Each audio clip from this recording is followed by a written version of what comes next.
At this point, we can say we're back every episode. We're back. We're back. There you go, buddy. We have not been on summer break. No, we've not been on summer break, but you might think that we have for all the fun that we've been having. Why'd you turn your microphone away from you? You're pointing it at your chest. I don't like it. When it goes like this, it slips down. Oh, yeah. Maybe I should just have it straight up. Just hold it next to your mouth. No, I will not. That's okay. Microphones actually aren't important for podcasts. Yeah, sound quality doesn't matter. No, it doesn't. Especially now that we're on video. Video's so good. We didn't do video last episode, though. Hey, sorry, we did an episode without you. Yeah, we did an episode without you. We're sorry. Yeah. We hated it. Oopsies. Yeah, it was really tough on us. Yeah. But we're happy to be back. You probably notice something here that's quite spectacular. Yeah. Everyone take that in. Look at that. Have a look at it. Especially built for the GoAdditive podcast. So I will use my words to describe this thing that we are all gazing upon right now. Okay. Those of us who are enjoying this podcast on YouTube. I'd love to hear what words you use. What we have is a delicate piece of artisan wall treatment delivered by yours truly, Tyler Reid. Mm-hmm. Handcrafted. What it is it's a lot of plywood that's been stained beautifully and layered in such a way that it creates a nice cascading light backdrop. Yeah, I'm sure you perfectly described it to all of our audio listeners. I'm not good at that. And it has the GoEngineer logo right dead center. Yeah. I think this is one, if you're an audio only listener, you're going to have to tune into the YouTube, which this is going to be episode 57? 56. Okay, so episode 56 will be the debut of our new backdrop for the pod. It's got electricity running through it, and it shines some lights. Hopefully it doesn't start on fire. Yeah, it is not code compliant. But how could you possibly make it code compliant and be this beautiful? You don't even need that last phrase. Just how can you make this code compliant? Not and this beautiful. Just but it is beautiful. I think you did a really great job, and I love the fact that your fence is at home unfinished, but you worked your tail off to get this done on a deadline because we had an internal video project. There's a deadline. And actually, so a week after I built this, I saw The Rock post something on Facebook, and he's like, Mr. Dwayne The Rock Johnson, my idol in many ways. He bass fishes, you know. Does he? Yeah. He does everything. He catches a whopper every now and again. He only catches big mouth Billy bass. Definitely. I think he actually raises them. I think he's got a pond and he raises his own bass. That's kind of cheating. Tell that to The Rock. Anyway, sorry I interrupted. He posted and he's like, I was up 28 hours, a new record for me. And I was like, what? I've beaten The Rock at something. What's your poor time management? What's your stay up record? Well, I beat it with this. I was up for like 44 hours. What? Yeah. Dude. Yeah. Why do you do that? Why do you do that? It's part of my process. What process is that? The get stuff done at the very last minute process. It turns me manic. Like, it gives me energy to have a impending deadline. That's impossible. If I don't meet, it's just like humiliating, you know? Mm-hmm. Mm-hmm. And just character crushing. And so I'll time it perfectly to where I can use every last minute. Yeah. You know, for this. So I worked on it like all day and then all night, and I loaded up into the truck. Right at the time where I loaded up in the truck, then I hopped in the shower and came to work.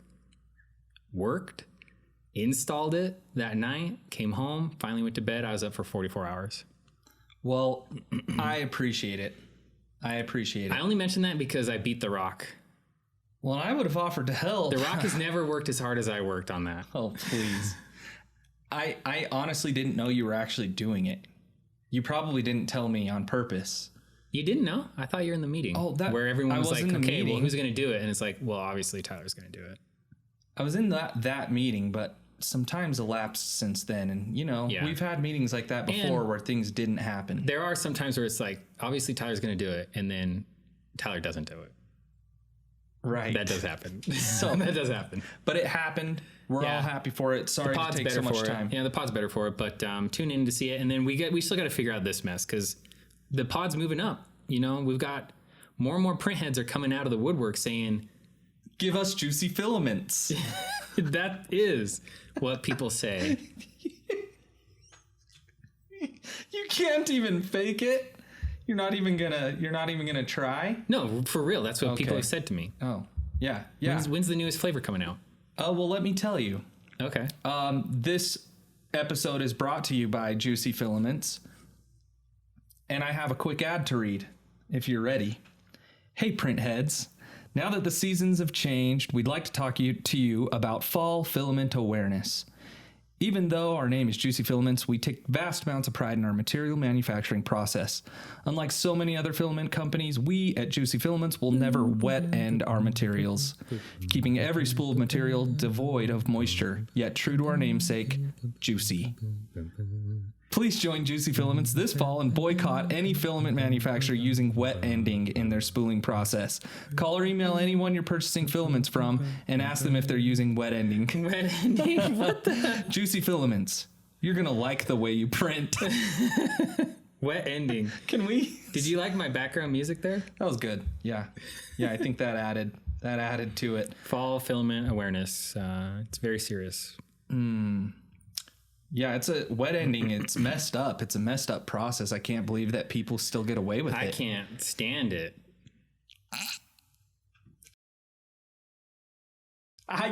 You're so good at this. You're so good at it. It's a talent. And I'm glad that you all on YouTube can see one of Tyler's talents live. He's staying serious right now. It's as cool as a cucumber. Yeah. Anyway, I do have a YouTube of the day that I want to get through real fast. Okay. And then you're starting with all the fun stuff. I like this. Should I save it? No. This one's pretty fun. Okay. I watched this one yesterday and I really liked it. Okay. Mark Robler. We've talked about him before. Yeah. He came out with a new video and it got me. Not only did it get me, I wasn't disappointed at all. Here was the title. Guess it. Is it the arcade game? Yes. The arcade game one. I did watch that one. It's so good. Oh my gosh. Okay, so the name of this video is called Beating 5 Scam Arcade Games with Science. Okay. I have to compliment Mark on two things: the quality of his production and his advertisements. He's another one of those engineer types that knows how to nail advertisements. Like they're very organic, they're exciting. You want to YouTubers collectively are getting much better. Some are still so bad though. My goodness. So bad.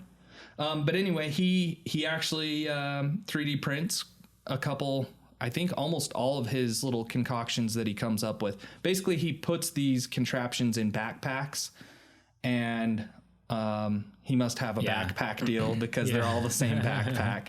But he puts these contraptions, these 5 different contraptions in backpacks, and he 3D prints and creates these things with Arduinos that defeat the arcade games. Yes. Up next is one of my personal favorites, basketball. In this case, the backpack is being used just to smuggle the special mechanism inside. Because to the untrained eye, this is just a normal basketball, when in fact, it's a robot in disguise. So if you really want to destroy the high score here, the ball needs to break the beam, then somehow get out of the way so the beam reconnects, and then come back and break the beam again, over and over again, as fast as possible. But if you think about it, the whole ball doesn't need to actually get out of the way, just the part in front of the beam itself. And how might you do that? Well, one way is to 3D print the bottom hemisphere of a basketball in 2 parts attached together through some linear guide rods, then add a battery, microcontroller, and servo motor so the bottom part of the shell can translate up and down. This way we would reconnect the beam and then break it over and over again and register 2 points every time that happened. Now you just need a way to grab the rim so you can hang out there while you perform these shenanigans. And if you had some pneumatic pistons connected to a mini pressure intake controlled by a solenoid valve triggered by an RF remote, then you could shoot the ball normally, and then with one push of a button, piston rods would shoot out and grab the rim, and then once mischief was managed, you trigger the remote again and they would retract. Now if you just add another 3D printed hemisphere on top, then glue on the actual basketball skin, and when you put it all together, it would look something like this. Because when I'm ready to go, I just shoot the ball with one hand and then hit the remote right as it's about to go in.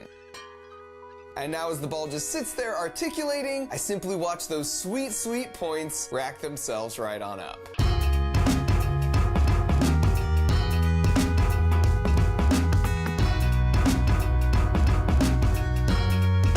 As soon as time's up, I just hit the remote again and the piston rods retract. And while no one's the wiser, I've now engineered my way to a buttload of tickets and a new lifetime high score. And he also uncovered that some arcade games are complete scams. Totally. I liked his skee ball thing though. Yeah, the skee ball thing, but I also like the ball dropper. That's one of my favorite arcade games. Have you played that one yet? Which one was the ball dropper? It's the red ping pong balls, and there's a circular tray that comes around with cups, and never played you've that got to game. drop 4 of them in each cup. I had never even seen that game. Oh, it's the best. I haven't been into an arcade in like a long time.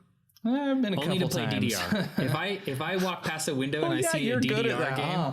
I'm like, I'm there. You're the kid with the towel that's like wiping down At their one point in sweat. time, yeah. At one point in time, yeah. You hold the bars while you're dancing so that your feet can move faster. I try not to, but there were some songs that you pretty much have to. Oh my gosh.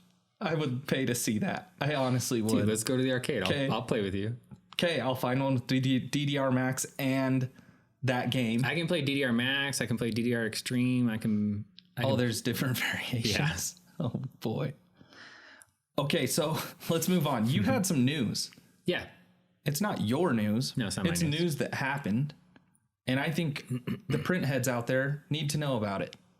If they don't already, and this is something we had talked about in the past, because there was a news story like last April about this. And one of the recurring stories that has come up is just the consolidation of 3D printing companies, acquisitions, mergers, being bought out by other companies. And the most recent news is that a big player in the metal space, SLM Solutions, was bought out by a company outside of the 3D printing space, Nikon. So the same company that builds like all the cameras, they're big in the camera market. What are you looking at? Nothing. See if there's, oh yeah, we're not using Nikon cameras in this room. Is that what you're looking at? You didn't have to say that, but yeah. We definitely are not using Nikon cameras in this room. Wow. Shots fired. I'm just saying, Nikon's losing market in the camera business. You agree with that? They are. I agree. Yeah, because everything's going mirrorless. But that's a totally another thing. So Nikon is present in the manufacturing space, though. So it's not entirely out of the... You good? It's not entirely out of nowhere that they would come in and enter the space. Like IMTS was last week. They would have had a booth at IMTS anyway, because they build metrology tools and very high-end optical systems, measuring systems, things like that. But Is that how you found out about this? No, it happened before IMTS. But one of our most dedicated print heads would have to go back into the archives and see if their name was ever thrown in the ring as potential buyers for SLM. Because I think it may have come up on one of the episodes. It may not have. Okay. But like at one point there was a story that Desktop Metal was in talks, maybe casual talks, about buying SLM. Do you remember that? I do. And that was rumored to be supposed to be like an all stock deal for around $700 million. And that was a topic of discussion. And throughout this time period, we've talked about some of the bigger companies. Who buys those companies, right? Like if you're the biggest fish in the pond, like who's gonna, what do fish do? They get they get gobbled up. I don't know. The biggest fish? The biggest fish, if they're going to get eaten. Maybe another predator. Yeah, another predator. Seals. That's right. So if you're the biggest fish in the pond, it's going to take a seal to come get you, right? And Or an eagle. An eagle. Can you make a sound for us?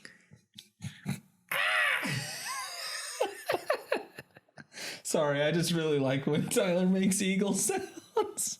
So anyway. Isn't that the most patriotic sound that you could imagine? Especially when it comes from you. Yeah. Oh, beautiful. Anyway. So yeah, they buy SLM for $600 something million. They're now in the additive space. They're buying a well-respected brand that has somewhat struggled in the US. It's a German-based company, and I imagine that their business in Europe is stronger than in the US, but they're a big player here in the US. And Nikon went on a bit of a buying spree, so that not only did they buy SLM, but within the next couple of days, they also announced that they bought a company called Hybrid Manufacturing Tools. They build a DED head that gets put on like a conventional CNC machine or a robotic arm or something like that. So that's a tool maker. And then they also bought a company called Optisys. And I think most people would see that and just they say, okay, like just like we see so many stories and we think, okay, I don't even know what to think about that. But this one in particular, Optisys is a local company here in Salt Lake, and we have a history with them. In fact, I had lunch with one of the executives there like 3 weeks ago. Oh, did you? Whoa. I didn't mean to say it that way. I'm just saying it's a local company, and so You're so freaking cool, I dude. even wore a tie. No, I didn't. I did not wear a tie. I had lunch with an executive. Dude. So anyway, okay. Let's go back. Let's rewind the tape. Blur that. Blur that. I'm just saying, like, it's a local company that is okay. So the guy that This is a fun episode. I hope this is coming through. Yeah, the guy that I hope so too. The guy that we know really well has a history here in the Salt Lake Valley producing very high-end metal parts. So at one point, he was running a service bureau that would print all sorts of metal parts. And it was the first, as far as I'm aware, metal printing service provider here in the Salt Lake Valley. And he established a reputation for building the best parts around. And it was true. Like, the parts that he builds are amazing. And I'm sure we've talked about this. The printing plastics versus printing metals is very different. And the way that the tool makers do the machines and software, they're separate. And so a lot of the quality of the part is rooted in the skill and the know-how of the operator. And that's what they brought, is just this immense focus on quality. And they carved out a niche. One of their customers had a particular application, and they eventually spun out the company, and they started producing high-frequency antennas as a company, and that's Optisys. And then the service bureau part was sold off. So Optisys is... It's a funny name.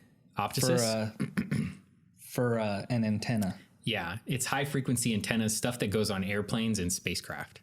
Very high-end stuff, all 3D printed, and printed to a level of precision that I didn't even know was possible. Like internal, very complex structures to very, very, very tight tolerances, even by machining standards.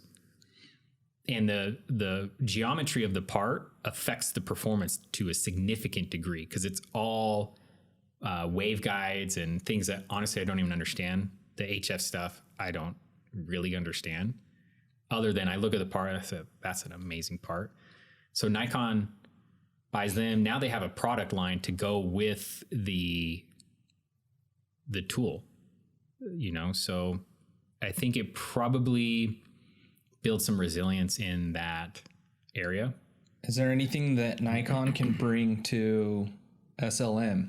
Is this going to be a synergistic effort with the camera equipment? Can the metal additive help progress Nikon as a company, or vice versa? I suspect so. I suspect that there is room for some of the IP that's within that Optisys line of products could probably proliferate into other Nikon tools. And then Nikon has very high quality abilities, manufacturing abilities, and I'm sure that funnels into the building of the machines. You know, all 3D printers, but metal printers especially, they haven't reached like the highest levels of manufacturing capability in my mind. You know, like you take companies like Nikon, or just you take the top car manufacturers, like they're manufacturing on a different scale and in a different level of consistency and reliability and stuff like that. And the 3D printing tool makers are younger, so they just haven't reached that level, you know? Yeah. So I think it'll be complementary, and it'll be interesting to see what happens. You know, originally GE had bid on SLM, and this is back in like 2016. And that deal fell through.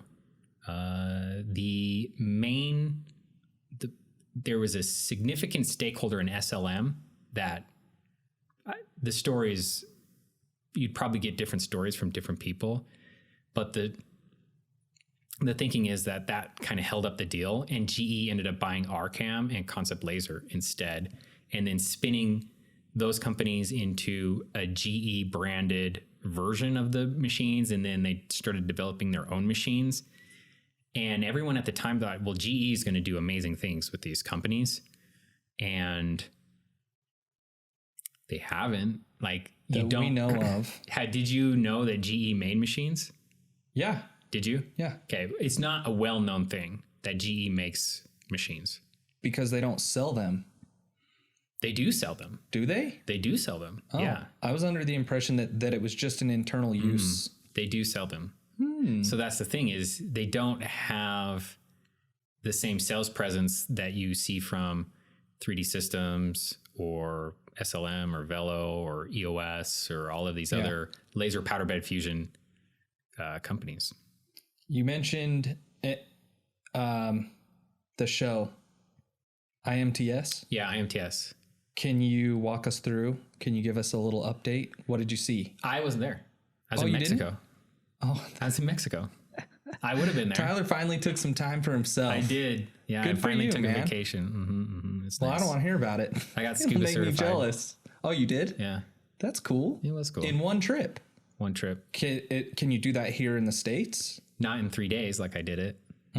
Okay, so you're not even scuba certified here. You couldn't go scuba dive. Oh, yeah, I can do it here. I'm just saying you can't do a certification in like 3 days like you could down there. But you're qualified. Yeah. I'm open water certified now. Okay. So I can dive down to 18 meters. Cool. Right on. Congratulations. Thanks. You seem pretty proud about it. Yeah. You should be. I took some cool pictures of like turtles and dolphins and stuff. You should share them. Yeah, maybe I will.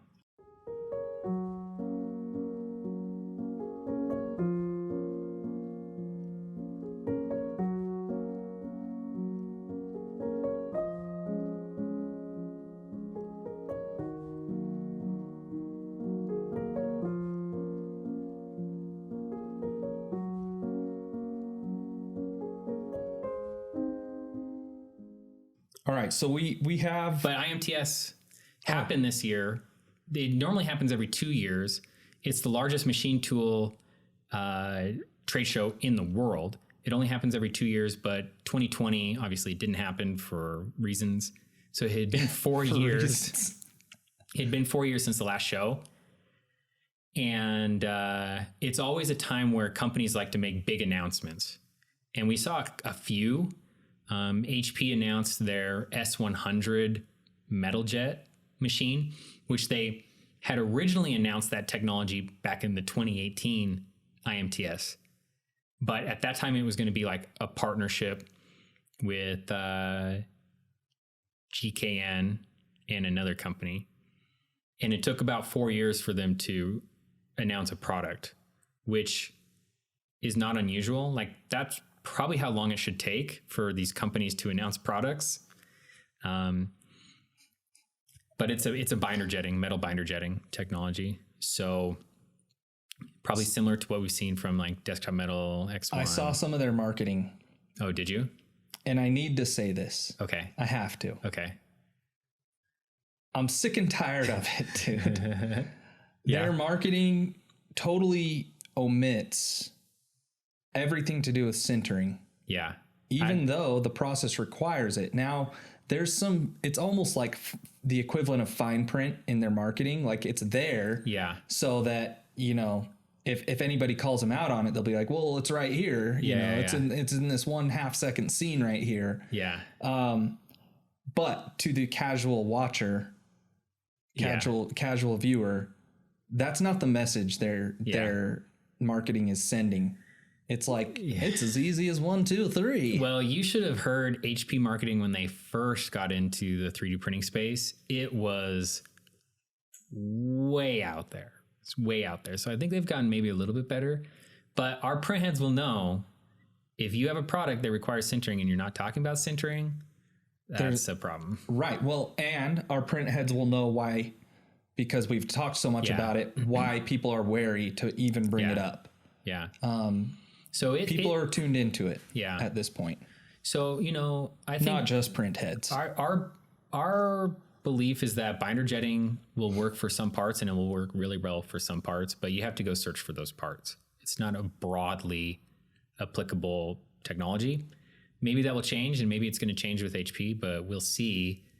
They have a suite of machines as part of that solution, like powder handling machines, the printer, et cetera, but they don't have a sintering oven. So they're going to be relying on like the existing MIM focused sintering ovens. Do you know what the cost?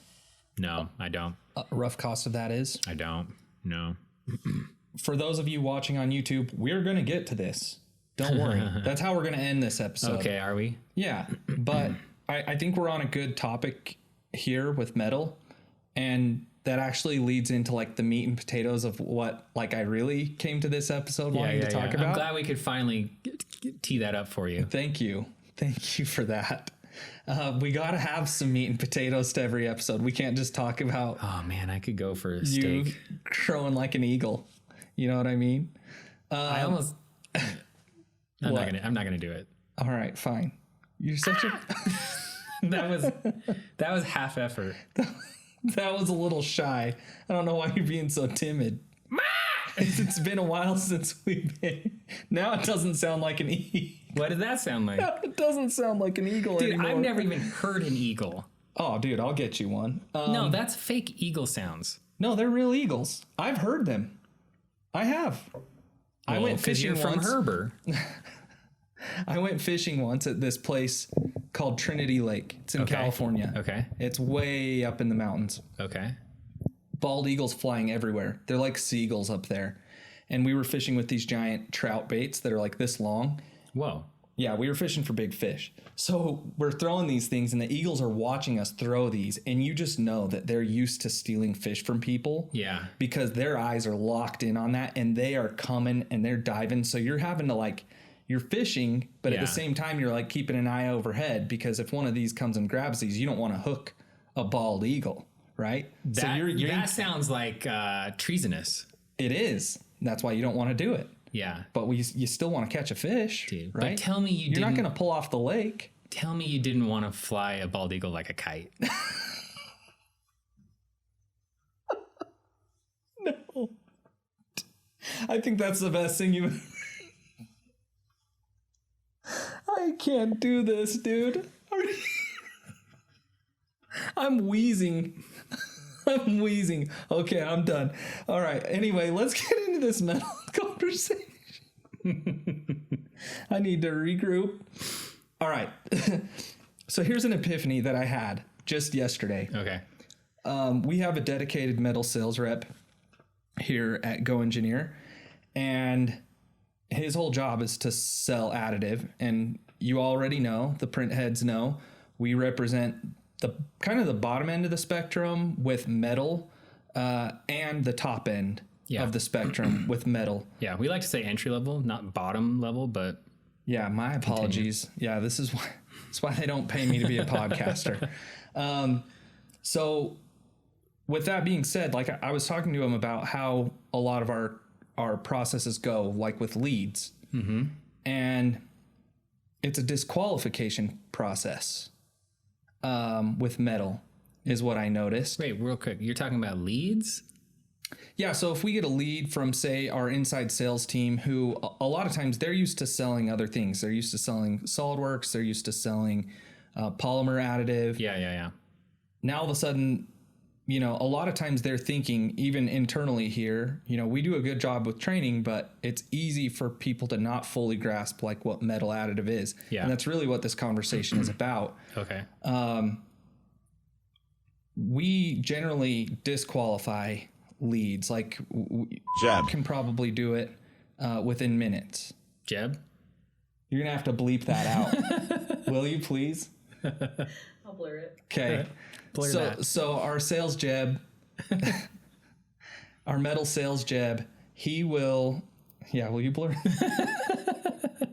Good night. Anyway, he can usually disqualify someone within minutes.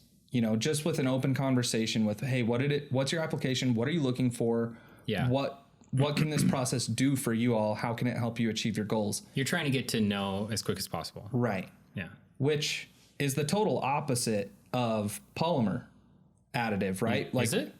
For me, I feel like it is, because with polymer, so many times as an AE, you would go into a place and you'd be like, man, I see all these applications. I need you guys to understand how real these applications are. Like, we can tackle this with additive. Yeah. And so it's like, you're already qualified. We just need to convince you that you're qualified and help you discover the reasons why. Yeah. With metal, it's like people think they're qualified. Oh, I have 5 CNCs. Like, I want metal additive. Yeah. I think it's a good idea. They think they're qualified, and we have to come in and let them know how they're not. Yeah, I can see that. I think we're still trying to get to know. It's just there are many short paths to know when it comes to metal. And on the plastic side, there's still paths to know, but they're longer. Does that make sense? Yes, Like, I suppose. The whole idea is that you're trying not to waste the time of both parties. Like, Yeah. you know what I mean? Yeah. And you don't want to overpromise anything, and you don't want to lead people on. Like, you ask someone out, you want them to just tell you no, like, I don't like you. Yeah. That's what you should say. Instead of saying like, oh yeah, I'll text you later. And never text you back. Exactly. I'm going to take you out to a nice steak dinner and never call you back. Exactly. So, you want people to, if they're going to be making bird calls on dates, make a bird call before the date so you can get to know as quick as possible. How weird this guy is. I get Exactly. it. Yeah. Exactly. So it's a time thing, right? Like, we're not trying to disqualify people because we're saying we don't think you're qualified. It's just that the metal process, the sales process, I imagine, can go years, right? Yeah. Yeah, I can. So you don't want to like operate for years under any false pretenses. And just the reality of metal printing is that it is a lot more work than plastic printing. And so you're going to be able to disqualify many, many more people simply because they're not going to be interested in doing what it takes to print and process the metal parts. So if you can figure out that quicker, great. And you typically do. Whereas people, and there's this mismatch of expectations. People actually don't understand that printing a metal part only gets you so far, and then there's all this post-processing involved, no matter what technology. People have a better understanding of the plastic process, and so you're not instantly disqualifying people. Whereas with metal printing, so often it's like, yeah, metal printing is a lot like 3D scanning. Like, people come in with 3D scanning thinking, oh, can you scan this part and then print it? And they're like, they don't realize like all of the extra labor that's going to go into Getting a usable part, yeah. even in yeah, CAD. Mm-hmm. That totally makes sense. I think the other thing is price too, right? Like we're not going to disqualify anyone if it's a low cost tool, Right. and you want it, Right. and you tell us, look, I just want this. I have a couple applications, they're decent. You can suss that out and be like, all right, it's your choice. Go for it. But at the expense that, you know, say you're talking millions of dollars for a high-end metal system, whether it's Velo or someone else, when you're talking millions of dollars, like heads have to roll if that expenditure does not work out. Like, there's a lot more at risk. It's not just like, hey, we had some extra capital this year, we want a new toy. At that level, there's a lot at risk for everyone that's involved, right? Yeah, that's right. I mean, imagine if you're putting your name behind something, you're exposing yourself to risk. Like, just think of it like recommending a movie. Like, if you're going to recommend a movie, you know, you're always evaluating, like, what's the risk? Am I going to recommend this or am I not? Because if they don't like it, what's the consequence? Same thing, except now it's a multi-million-dollar machine tool and the consequences could be significantly higher. Kind of depends on the process and the culture, whatever. But yeah, you really have to be certain of the use case and that the ROI in most cases is going to be there. And so that alone, if your tolerance for risk is lower and the consequences are higher, like you'll disqualify more people just on that alone. Right? Yeah. So metal printing's tough. Like we're still in its infancy for sure. I agree. I mean, one of the other thing that I have kind of noted here too is as we disqualify or go down that road, a lot of times it's like the question is really like, are you doing something that can't be done any other way? Yeah.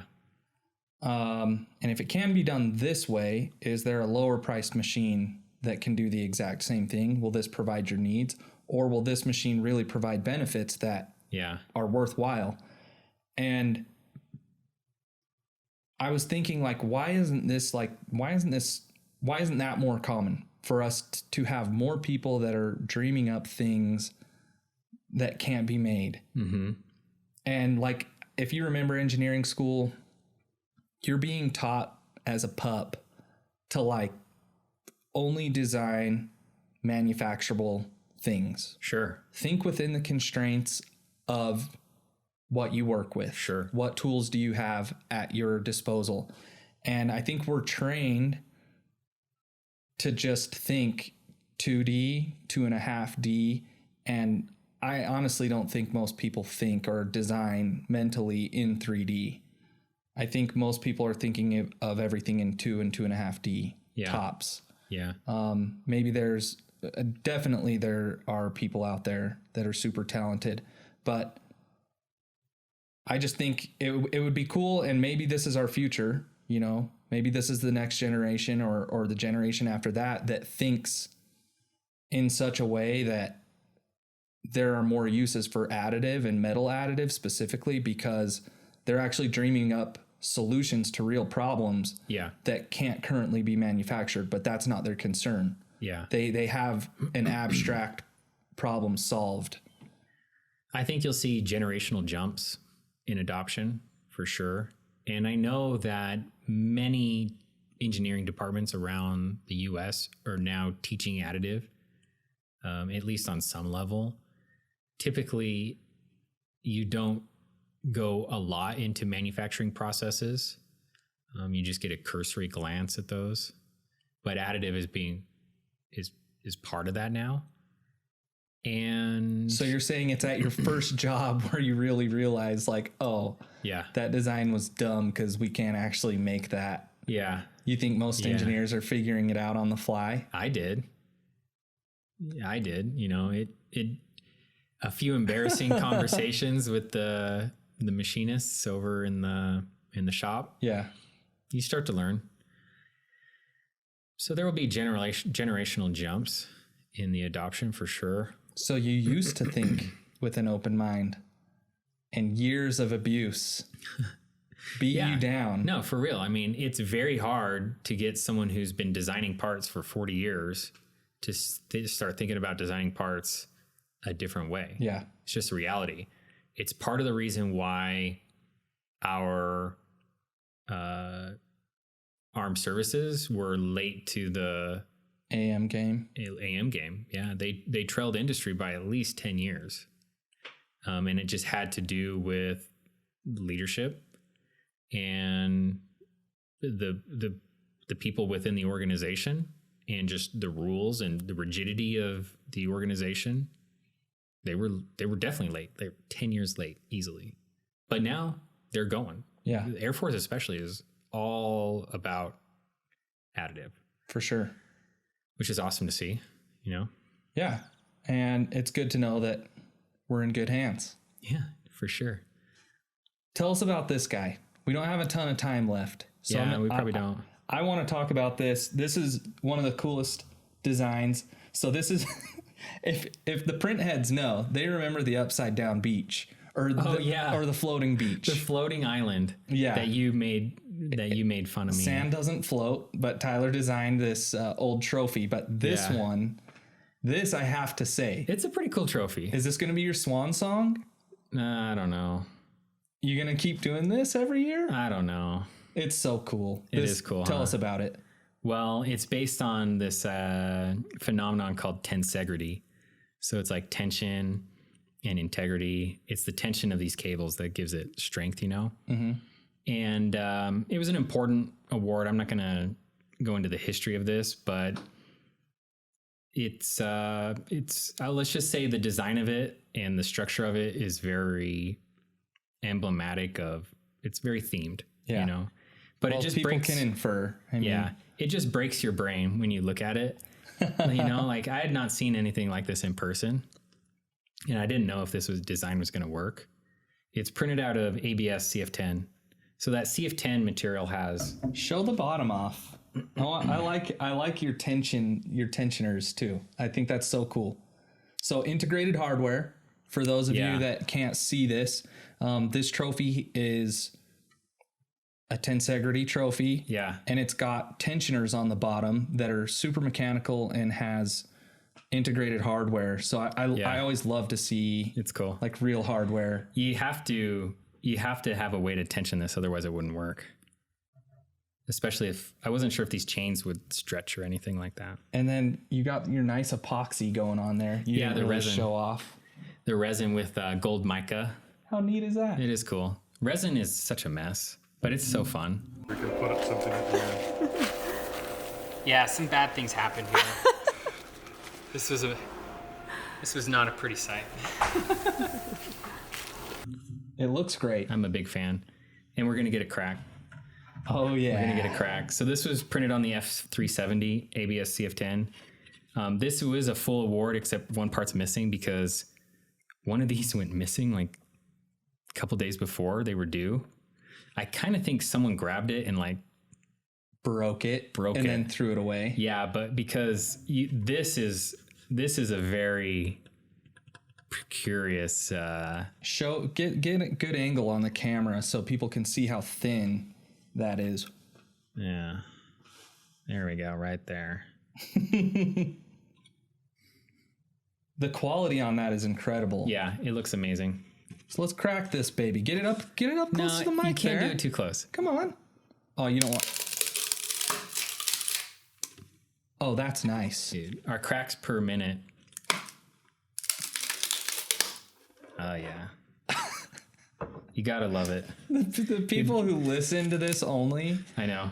Oh man. Look at that. Beautiful. So a lot of people, actually, while we've got this going, a lot of people will ask about soluble support. Yeah. And since we're here and you're cracking these off right now, our general practice is not to throw this type of stuff in the tank. Yeah. Right? Like it's faster to just pull this stuff off by hand or use a chisel to chip it off. There's a couple reasons for that. One, you don't want any water to saturate this if you can avoid it. It's not going to damage the part if you don't do it for forever. But the other reason is like you can start working with these immediately after the support removal. Like if you're pouring an epoxy into this, you can do that without any dry time. Yeah. And especially these dark parts, they'll take on water. All of them take on the water. And then that water has like a white tint to it because it's this dissolved. And it will leak out of the parts for quite a while, and you'll see streaks and stuff in the darker parts. It looks like a hard water stain. Yeah. Like on a black car. Yeah, exactly. So, but these are easy enough. Like this here, you just pop a screwdriver in there and pop it right out. So, yeah, that's it. Very cool. That's the this year's Backbone Award. And what's this? Why'd you bring this? I brought that because we got Velo 3D coming in to the office next week, and they're going to bring a ton of parts. And this was the one part that I had lying around that is pretty wild. You know, like this is printed free floating in the powder. So we've talked about how metal printing works, powder or bed fusion. And typically you'd have to laser. Okay. We're recording again. And we're back. Tate. Dude. I am so sorry. I'm so sorry. I'm the king of losing recordings. You are. Let's not talk about it. Let's just move on. Let's move past it. Okay. Let's move past it. Okay. Talk me through why this stupid thing's going to sell a printer. Well, you know, I don't know if it's going to sell a printer, but it gets people thinking because one, you're never going to see what? The machine is very unique in its ability to print free floating. Okay. So that one, like if you had to adhere this to the build plate, you're not going to get this part. Two, just the sheer complexity of it. Think about the geometric complexity of it. So if it can do this, what else can it do? Right. And it just gets people touching it. And so as soon as you're touching it, you're like, okay, for as long as they're touching it, they're going to be thinking about it. And then you dive in and you start talking about it. So that's it. This is a trade show piece that when it's a someone's trade show walking piece. by, Yeah. this will get them engaged for 30 seconds, long enough for you to give your pitch. Exactly. And then, you know, if a nerd wins the Powerball, they might buy a machine Oh my God. to print their chainmail for the Ren Fair. They might. In high school, For the Ren Fair, there was Yeah. one by my house. dude, yeah. It's I coming thought up. about joining in. It's coming up in my town soon. Oh yeah? You to gonna it. go? I'm gonna go to it, yeah.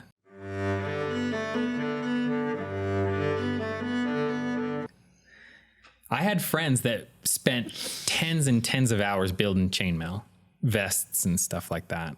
Think of all the time and money they could have saved If they just ever had win- a high-end metal printer. Well, they got to win the Powerball, like the high Powerball, and then they could do it. And they also have to be willing to learn how to use the dang thing.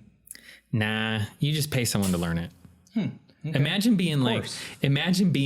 like the guy that runs the printer for the eccentric billionaire, just like $40,000 trinkets. I'd like another suit Yes. of Ama, please. Print me a suit, and you're like, just do it. Why did you start speaking in that accent when you got rich? People's accents change when they get rich.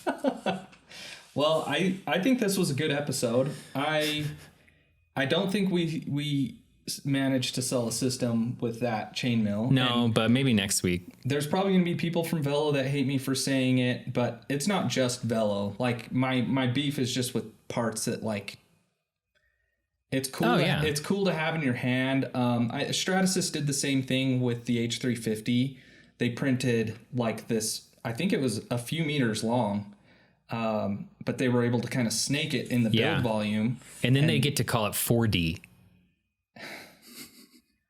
My gosh, do they really? Yo, yeah. Because it changes shape out of the build. It's so dumb.